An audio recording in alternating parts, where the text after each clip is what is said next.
তারপরেও যদি মুস্তাক বা তোমরা শিওর হতে চাও কার ছেলে, আমি ডিএনএ করলেই তো বার হয়ে যায় কার ছেলে।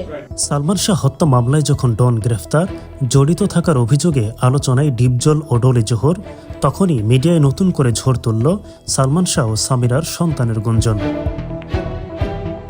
নেটিজেনরা বলছেন সামিরার 3 সন্তানের বড় ছেলেটি নাকি সালমান শাহর একমাত্র সন্তান।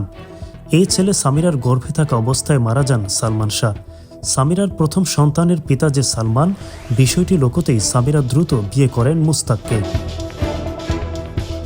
তার গর্ভের সেই সন্তানকে মুস্তাকের সন্তান বলে চালিয়ে দেন সামিরা। তবে বিষয়টিতে আপত্তি জানিয়েছেন সালমান শাহর মা নীলা চৌধুরী।